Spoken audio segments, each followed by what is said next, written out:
On the other side of the world, there is a country called Happy Land, where the trees are 100 feet tall, and where the sun shines hotter than here.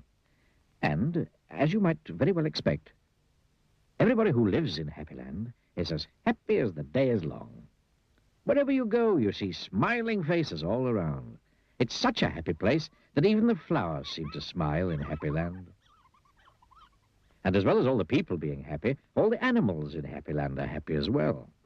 If you've never seen a mouse smile, or a cat, or a dog, or even a worm, you go to Happy Land. Now, this story is about somebody who lives there, and who happens to be called Mr. Happy. Mr. Happy is fat, and round, and happy. He lives in a small cottage beside a lake at the foot of a mountain and close to a wood. One day, while Mr. Happy was out walking through the tall trees in those woods near his home, he came across something which was really rather extraordinary. There, in the trunk of one of the very tall trees, was a door. Not a very large door, but nevertheless, a door. A small, narrow, yellow door. I wonder who lives here, thought Mr. Happy to himself.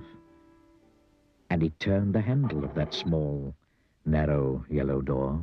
The door wasn't locked, and it swung open quite easily. Mr. Happy squeezed his rather large body through the rather thin doorway. Just inside the small, narrow yellow door was a small, narrow, winding staircase leading downwards. The stairs went round and round and down and down and round and round and down and down. Eventually, after a long time, Mr. Happy reached the bottom of the staircase. He looked around and saw, there in front of him, another small, narrow door, but this one was red. Mr. Happy knocked at the door. "Who's there?" said a voice. Sad, squeaky sort of voice. "Who's there?" Mr. Happy pushed open the red door slowly. And who do you think he saw? There, sitting on a stool, was somebody who looked exactly like Mr. Happy, except that he didn't look happy at all. In fact, he looked downright miserable. "Hello, Mr. Happy." "I'm Mr. Happy." "Oh, how are you indeed?" sniffed the person who looked like Mr. Happy but wasn't. "Well, my name's Mr. Miserable, and I'm the most miserable person in the world." "Why are you so miserable?" asked Mr. Happy. "Because I am," replied Mr. Miserable. "How would you like to be happy, like me?" asked Mr. Happy. "I'd give anything to be happy," said Mr. Miserable. "Well, I'm so miserable I don't think I ever could be happy," he added miserably. Mr. Happy made up his mind quickly. "Follow me," he said. "Where to?" asked Mr. Miserable. "Don't argue," said Mr. Happy. And he went out through the small, narrow red door. Mr. Miserable hesitated, and then followed.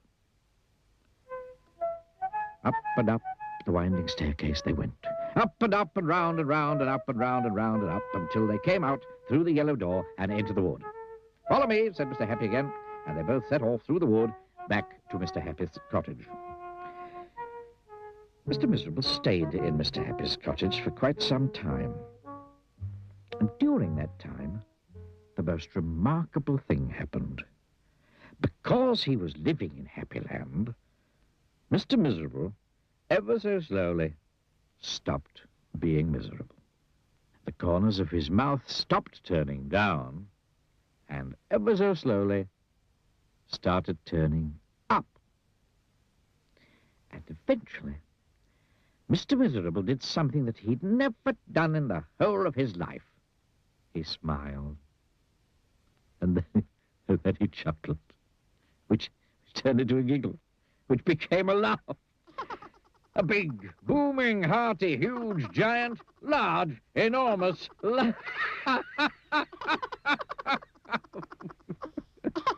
And Mr. Happy was so surprised that he started to laugh as well. Both of them laughed and laughed. They laughed.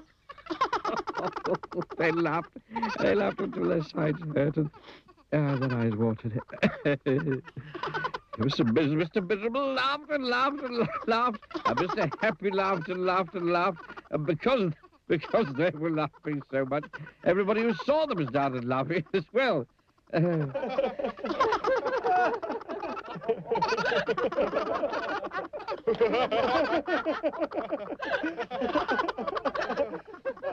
Even the birds started, the trees started to laugh at the thought of somebody called Mr. Miserable who just couldn't stop laughing.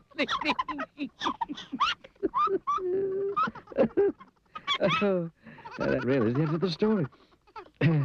Except to say that if ever you feel as miserable as Mr. Miserable, well, you know exactly what to do, don't you? Just turn the corners of your mouth up. Go on. Try it.